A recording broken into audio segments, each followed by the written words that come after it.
technique pour faire des glapissements avec l'ardoise consiste à tenir fermement la peau par la caisse de résonance qui l'entoure. Puis, on commence par faire des petits ronds avec le bâton à la surface de l'ardoise pour finir avec de plus gros ovales pour recréer le cri. On peut aussi utiliser la même technique de l'autre côté de l'ardoise pour émettre un son plus clair qui imite alors une jeune femelle. Ce son plus aigu porte plus loin. Lorsque le dindon est plus près de vous, on peut frotter sur le côté de la caisse de résonance car le son est alors plus étouffé. C'est l'avantage de travailler avec des ardoises doubles. Différentes tonalités peuvent être produites avec un même appôt.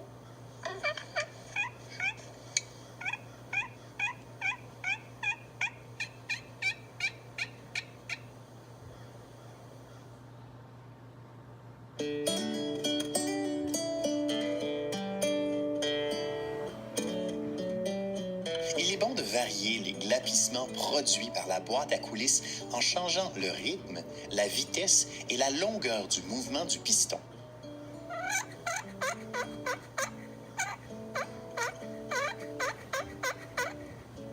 Tenez la boîte délicatement dans l'une de vos mains. Avec votre index, poussez le piston en série de 3 à 7 mouvements courts et doux afin de reproduire les glapissements de la femelle. Certains chasseurs préfèrent tirer le piston plutôt que de le pousser lorsque le modèle le permet.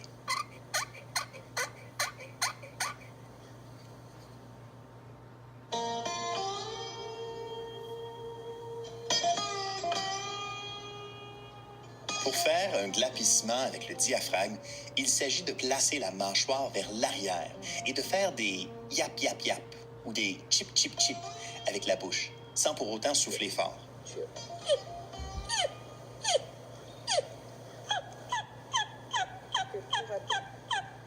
Vous pouvez aussi jouer avec vos mains pour faire varier la tonalité. Ton dindon est loin, il s'en vient, tu lui parles directement à lui.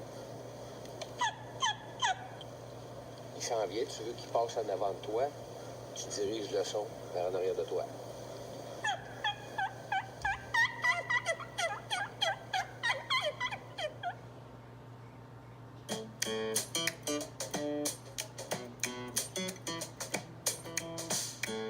Le gloussement consiste en un court cri, le cloc, ou plusieurs notes brèves, les cuts. Il est généralement émis par un dindon ou une dinde pour attirer l'attention d'un autre individu de son espèce. Pour le chasseur, le gloussement est un appel qui confirme à un dindon sauvage mâle qu'il y a bel et bien une dinde qui l'attend. Les cuts sont une série de gloussements courts et saccadés qui ressemblent aux cris excités d'un poulet de basse-cour. Les cuts sont utiles pour un chasseur qui tente d'obtenir une réponse de la part d'un dindon éloigné ou qui essaie d'appeler un dindon silencieux.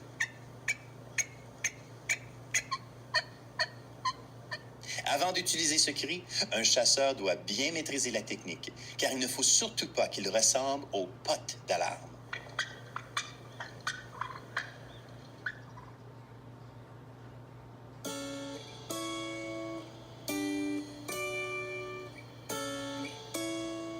Voici 2 autres techniques avec la boîte à dinde qui vous permettront de produire de nouveaux appels.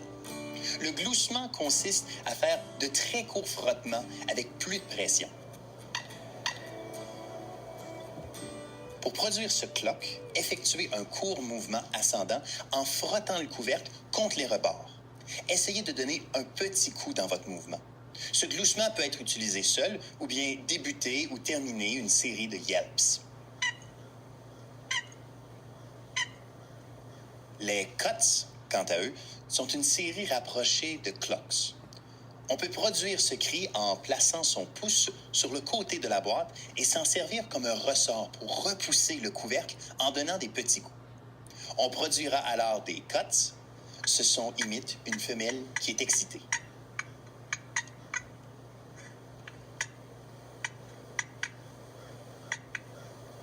Ce son est en fait une série de 10 à 15 gloussements brusques et rapidement répétés.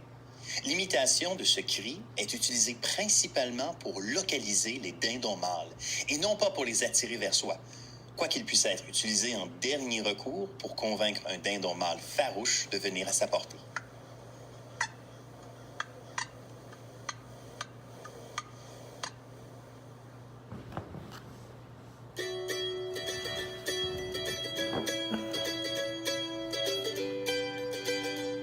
L'ardoise vous permet aussi de faire des gloussements en frottant sur une courte distance en ligne droite.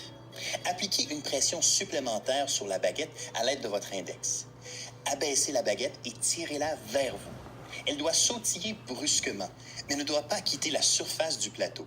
Bref, le mouvement doit être comme si l'on voulait tracer un petit trait de crayon foncé sur une feuille de papier.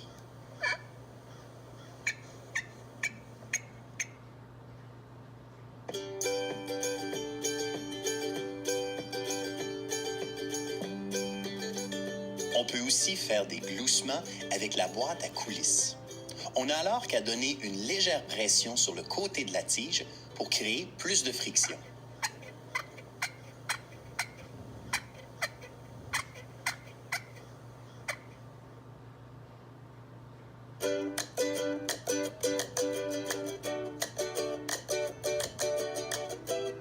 Le gloussement peut aussi se faire avec un diaphragme, mais il est par contre plus difficile à reproduire. Il est très important de bien positionner le diaphragme près des dents, la surface embossée vers le haut, avec la langue bien appuyée sur la membrane.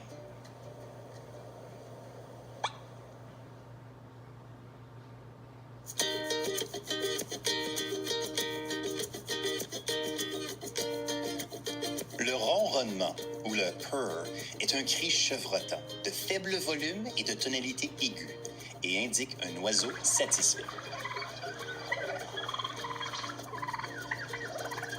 Les dindons adultes tranquilles émettent souvent des ronronnements lorsqu'ils se nourrissent ou se perchent.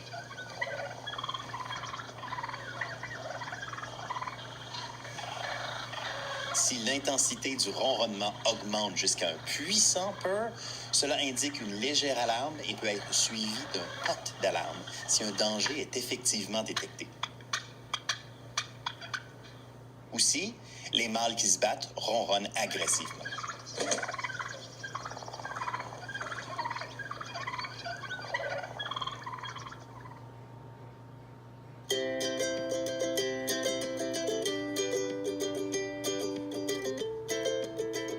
Il est conseillé de produire un ronronnement avec la boîte à dinde lorsqu'un dindon nous répond et qu'il ne veut pas approcher.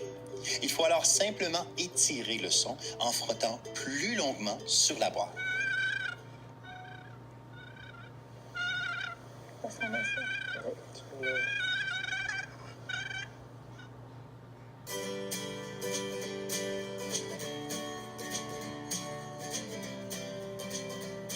Pour produire un ronronnement avec l'ardoise, déplacez votre pouce légèrement plus haut sur la baguette.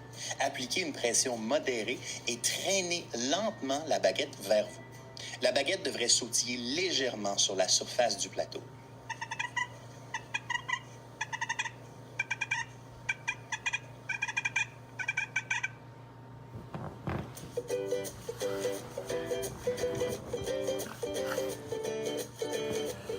Pour produire un ronronnement avec une boîte à coulisses, poussez ou tirez le piston lentement et de façon régulière en un court mouvement.